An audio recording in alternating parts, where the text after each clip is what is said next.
Vamos lá, meus amores. Acabou o intervalinho. Acabou a hora do recreio.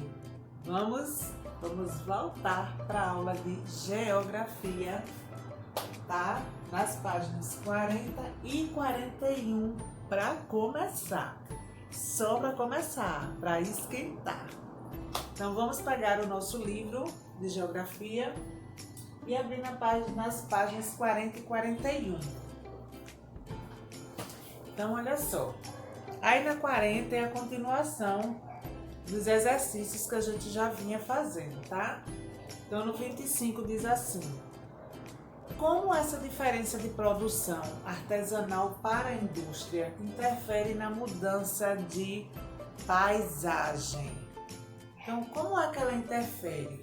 Quando a gente está produzindo alguma coisa artesanalmente, a gente gasta muito menos material. Mas, quando passa a ser industrializado, as despesas aumentam. Não só com mão de obra, que eu já falei para vocês que a mão de obra é o quê? É o trabalho humano. Então, não aumenta só com a mão de obra, mas também com materiais, com matéria-prima. Então, isso acarreta um gasto maior, tá? Então, para isso, eu resumi e coloquei aqui para vocês o seguinte: a produção industrial exige mais matéria-prima, acabei de falar para vocês, que por sua vez é retirada da natureza, o que causa desmatamento. E sim, porque se vão retirar o material da natureza, isso ocorre em desmatamentos na floresta, tá? Para poder retirar a matéria-prima. Vamos lá. E aí, embaixo tem uma imagem. Aí diz assim: no caso da produção de tecido, a matéria-prima é o quê? O algodão, né? A gente também já viu isso. Para funcionar uma indústria de tecidos, precisa que muitas paisagens naturais se transformem em plantações de algodão. Isso mesmo. Quando se vai montar uma indústria de tecido, então a produção ela tem que ser de quê? De algodão, não é? E aí se modificam as paisagens. Muitas vezes há derrubadas de outras árvores para se plantar algodão, a fim de produzir matéria-prima suficiente para abastecer as máquinas de tecido. Aí tem a imagem de uma produção de algodão. Olha só, minha gente, que plantação de algodão aí. É a coisa mais linda, vocês já viram? Eu já vi uma produção de algodão. Produção não, plantação. Eu só quero dizer produção. Estou com essa palavra na minha cabeça hoje, produção. É a produção da prova de vocês que eu estou fazendo, da atividade de vocês. Aí não me sai da cabeça. Aí depois que vocês observaram essa plantação de algodão, agora eu acertei. Essa plantação de algodão, vocês vão responder o 26º. No 26º, vocês vão escolher na casa de vocês 3 produtos industrializados. E o que são produtos industrializados? Produtos produzidos em uma indústria.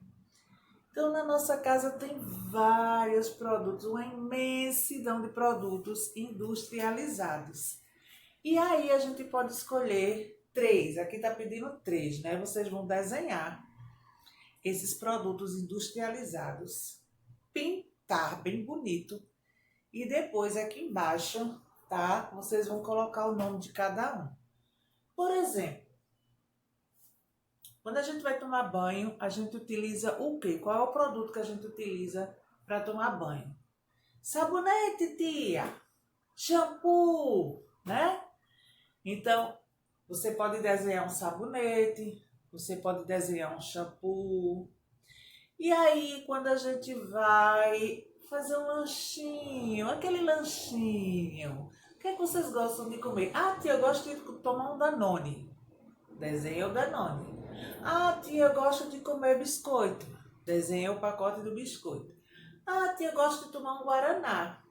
Desenha a garrafinha do Guaraná. Todos são produtos industrializados. No nosso almoço, qual é o prato preferido do nordestino? O feijão com arroz.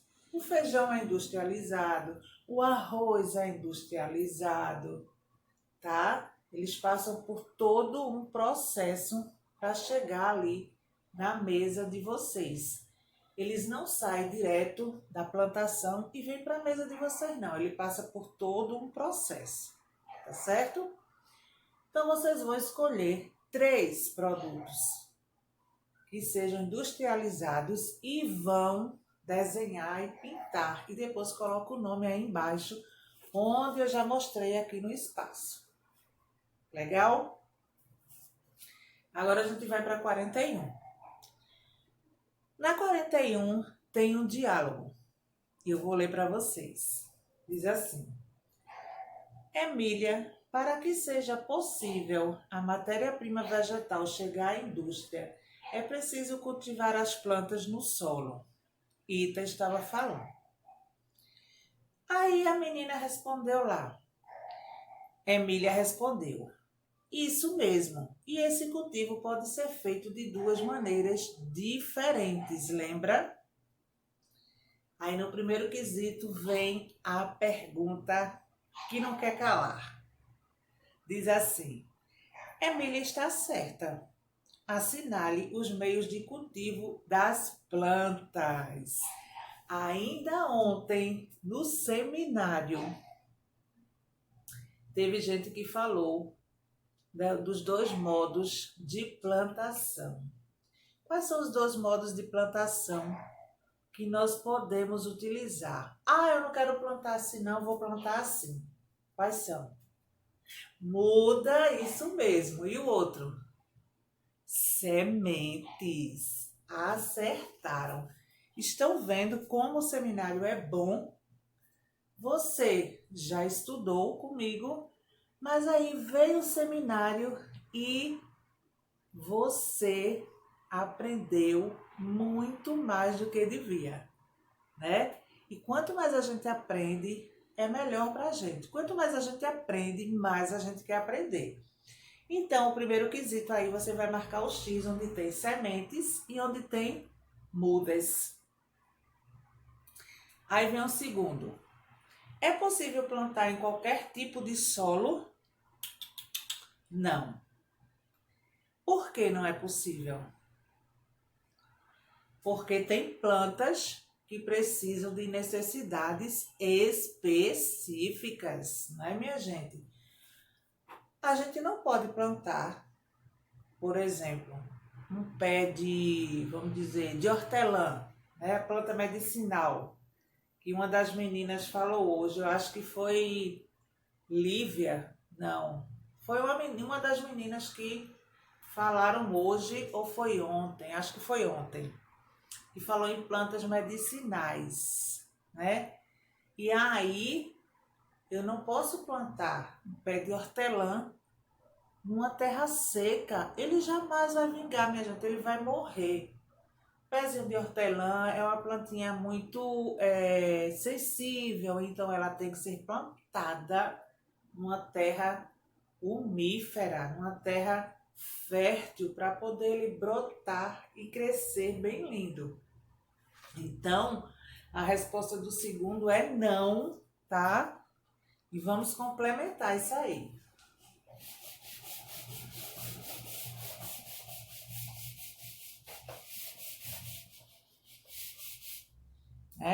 Não. Esse é o segundo. Então, é não. Pois cada planta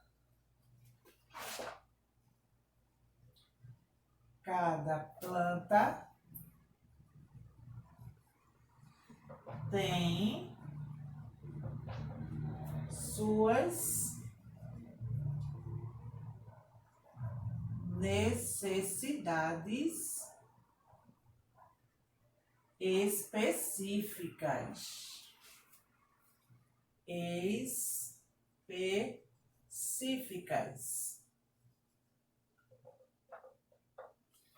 Específicas, ok? Vamos para o terceiro quesito. Observe as imagens a seguir e marque com X a que apresenta o solo apropriado para plantar algodão. E aí tem 3 tipos de solo. Tem o primeiro solo, que é um solo de areia, né? A gente vê mais areia aí seca, tipo areia do mar. Depois vem um solo seco, né? Como uma argila.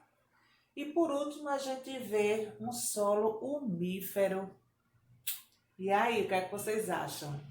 O terceiro, muito bem.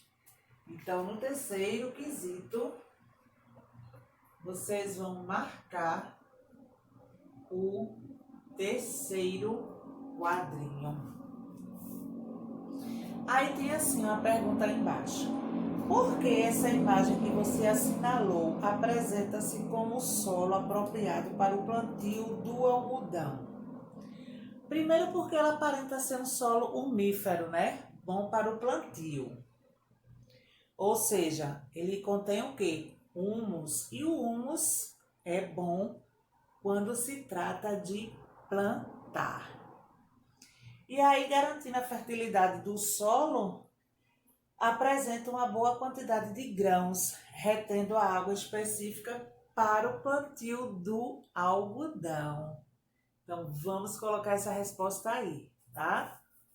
Então, é o terceiro.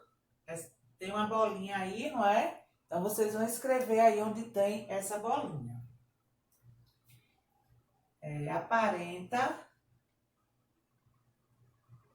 Aparenta ser um solo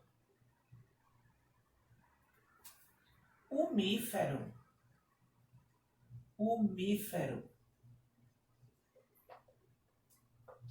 Isso quer dizer que contém humus, ou seja, contém humus, não é? E todo solo que contém humus, certamente a planta vai crescer, brotar com mais facilidade, com mais nutrientes. Tá bom, meus amores? Aí agora a gente vai para a página 42. Na 42, está se falando de quê? De produtos orgânicos e alimentação saudável. Vocês já ouviram falar em produtos orgânicos? Existem algumas feirinhas que são só de produtos orgânicos. E são caros, viu, minha gente? Não são baratos, não. Por quê? Porque esses produtos, os agricultores, eles plantam, mas são produtos que eles não colocam agrotóxico, não colocam... Meu Deus, como é o nome agora que fugiu da memória? Eles não colocam substâncias para, vamos supor, um tomate. O tomate dele, o tomate orgânico, ele não é muito grande como os outros tomates que a gente vê por aí. Por quê? Porque os produtores de produtos orgânicos, eles não colocam substâncias nenhuma para que esse tomate cresça mais do que o normal. Tá? Por isso que são chamados de produtos orgânicos. Eles não contêm substâncias nenhuma para alterar o crescimento, o desenvolvimento dessas frutas, dessas verduras, desses legumes. E por isso, eles são um pouco mais caros, tá? onde tinha, não sei se ainda tem, mas acredito que sim, uma feirinha de produtos orgânicos. Era ali no na calçada do G Barbosa. Acho que os pais de vocês sabem onde é o G Barbosa. E lá, aos domingos, sempre colocam uma feirinha de produtos orgânicos. Quem tiver a oportunidade, dá uma passada lá que vocês vão ver a diferença dos produtos orgânicos e dos produtos que contêm agrotóxicos, tá? Então, olha só. E como eu falei para vocês, eles não são baratos não, viu? Primeira coisa que vocês vão perceber nele é a diferença de tamanho, de cor, altera muito quando de um para o outro, porque um contém produtos agrotóxicos e esses orgânicos não contêm. Então aí o que é que tem dizendo? A agricultura é uma prática do campo que ajuda a transformar a paisagem. Lógico, hoje em dia tem crescido o interesse das pessoas por alimentos saudáveis e sem contaminantes.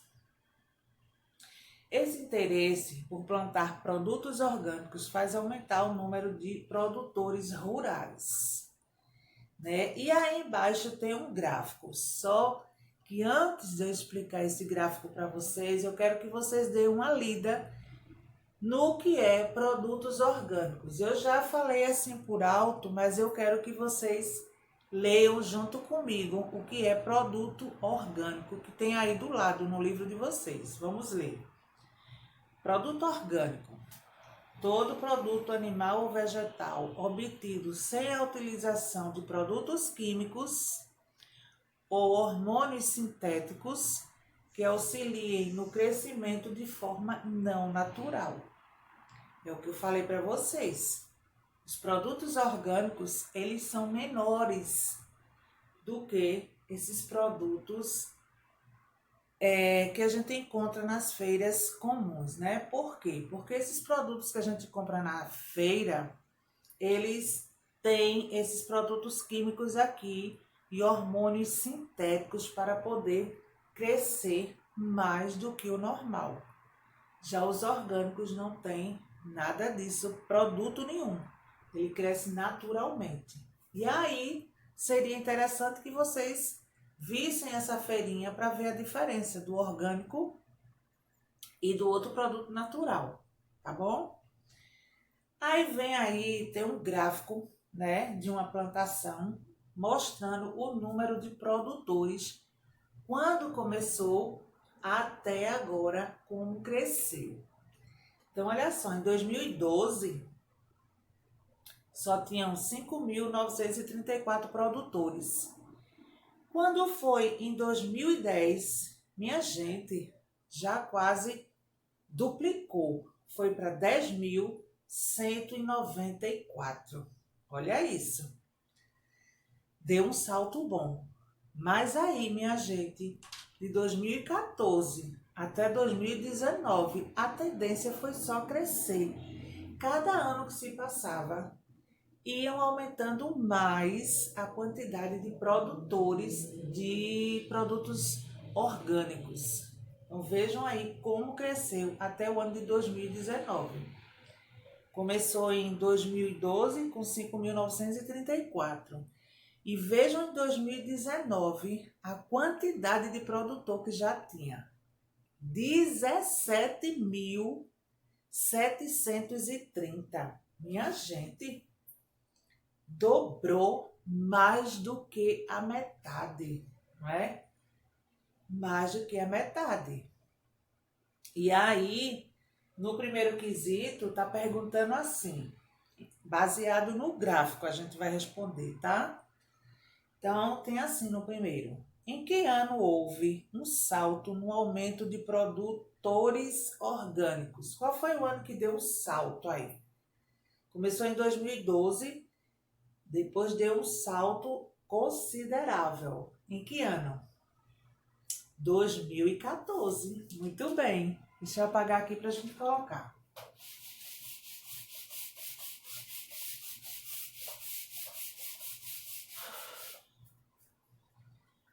página 42. Página 42.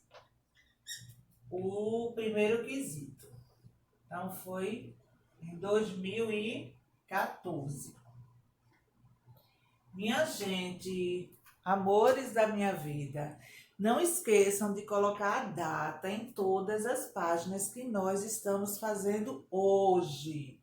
Então, a data de hoje é 19/8. Não esqueçam, porque é muito importante que vocês coloquem a data, tá bom? Continuando.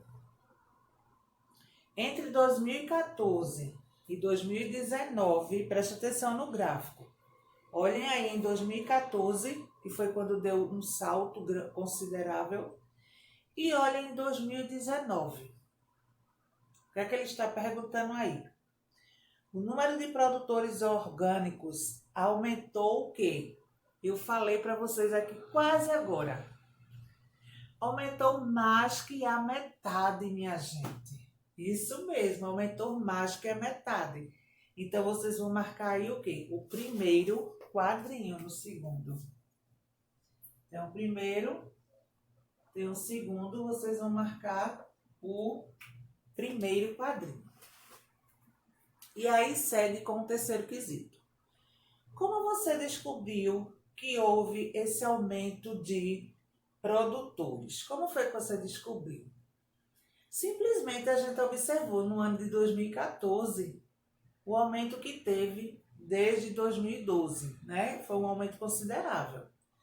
E aí, quando a gente olhou para o ano de 2019 e viu o número de produtores, a gente viu claramente que foram mais da metade que aumentou de produtores, de produtos orgânicos, né? Foi assim que a gente descobriu. A gente só vai passar isso agora para o livro, mas já falamos. Vamos lá. Primeiro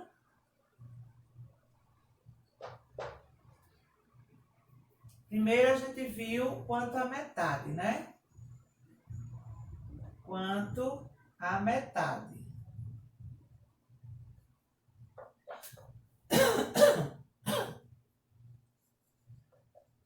De 10.000. Certo? E a partir daí,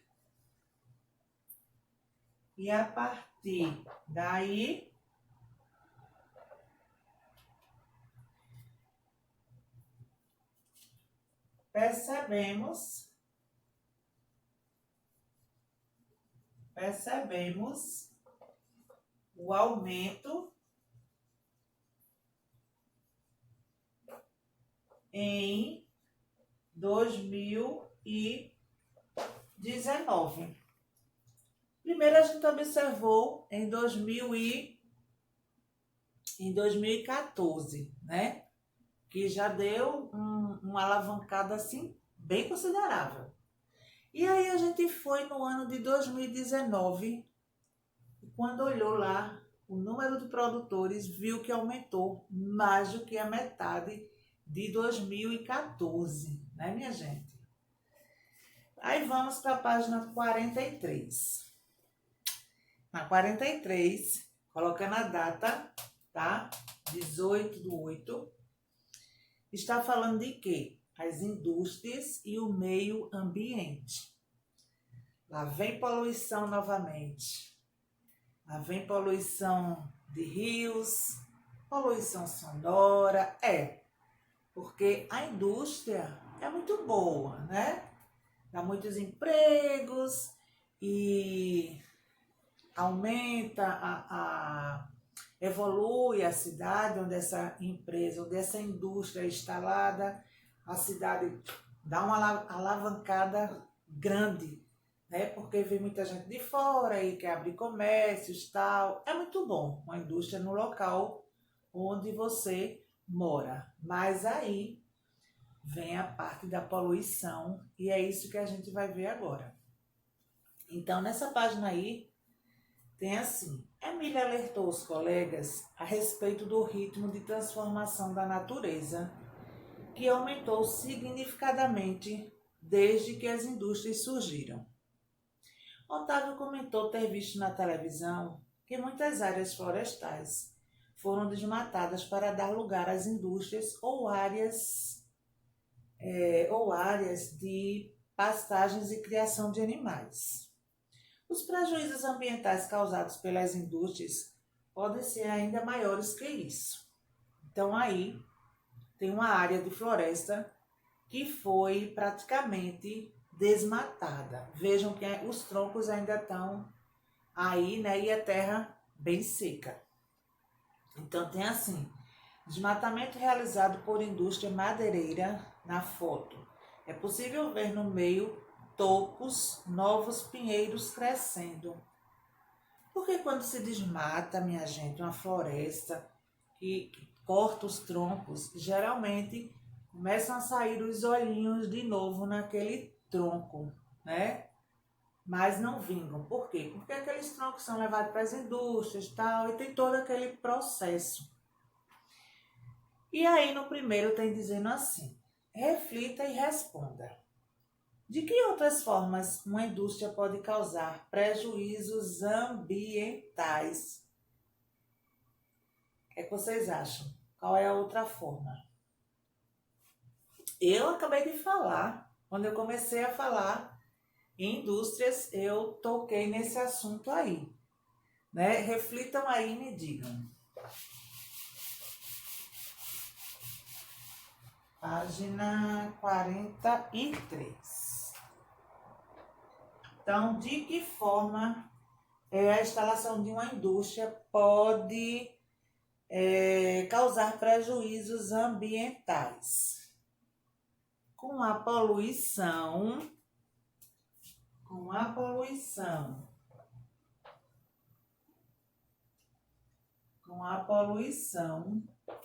atmosférica,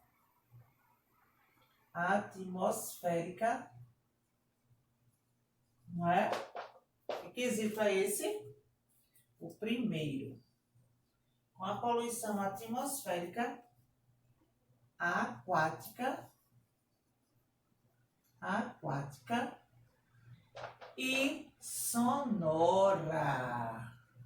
Dependendo da indústria, minha gente, a poluição sonora é terrível, certo? E aí vem mais duas imagens aí embaixo. Antes disso tem uma observação, né? Que tem dizendo assim: além das alterações nas paisagens, as indústrias podem gerar poluição sonora, sim, devido ao barulho que fazem dos maquinários, né? Que nelas são utilizadas. Poluição atmosférica, por conta dos gases que soltam, né? Dos produtos químicos que colocam. E por conta dos gases que são lançados no ar. E também tem a poluição aquática em consequência do descarte inadequado de esgoto nos rios. Isso mesmo. Várias praias que possuem indústrias por perto são prejudicadas. Por quê? Porque os esgotos dessas indústrias correm direto para o mar. Né? Eu conheço uma praia para o lado do Cabo, eu já morei lá, nessa praia, e próximo à praia tinha um belo de um hotel. O esgoto desse hotel, minha gente, escorria direto para o mar. Isso mesmo, eu digo isso porque eu morava lá e via. O esgoto desse hotel escorria direto para o mar. Então, nesse local onde esse esgoto escorria, não tinha condições nenhuma de tomar banho. Aparentemente, não mostrava, mas a gente sabia que lá escoava o esgoto daquele hotel, tá? Então, olha só, por conta disso, muitas empresas, muitas indústrias Quando a gente fala em poluição aquática, é por conta disso aí, do esgoto daquela indústria, daquela empresa que escorre para os rios ou para o mar. E aí vem uma segunda pergunta que diz assim: converse com os colegas e responda. Quais medidas, na sua opinião, podem ser tomadas para evitar a poluição causada por uma indústria? Então, o que é que eles podem fazer? Eles podem usar equipamentos que evitem esse tipo de poluição, não é mesmo? Então, vamos colocar aqui. Podem usar. Deixa eu ver se o outro piloto está melhor, meus amores. Podem usar equipamentos, tá? Não. Podem usar equipamentos. E aí, o que é que a gente pode botar aqui, ó? Podem usar equipamentos que diminuam ou anulem esses tipos de poluição. Se eles usassem equipamentos adequados que diminuíssem, pelo menos diminuíssem, minha gente, esse tipo de poluição já melhorava bastante. O certo é usar equipamentos que anulem, mas se diminuíssem, já estava de bom tamanho para quem mora próximo a indústrias e empresas desse tipo, que não tem saneamento e escorre para um rio ou para o mar, né? Infelizmente, acontece isso. Tem empresas e tem indústrias que fazem isso, né? Mas, por hoje é só. Tia vai deixar uma atividade de pesquisa, recorte e colagem no caderno de atividades. Só uma questão bem facinha para vocês, tá? E aí vocês vão responder e estudarem. Quem não apresentou o seminário ainda e quem já apresentou faz essa tarefa, responde tudo bem direitinho e começa a estudar para a atividade de segunda-feira. Pronto, meus amores, a gente vai encerrar aí nessa página 43. Na próxima aula a gente continua os outros assuntos, já tem pouquinho agora para encerrar o livro e a gente começar o caderno de atividades. Então, um beijo, fica com Deus, eu vou deixar a agenda e mais um tema do folclore para vocês, tá? Beijo, até amanhã.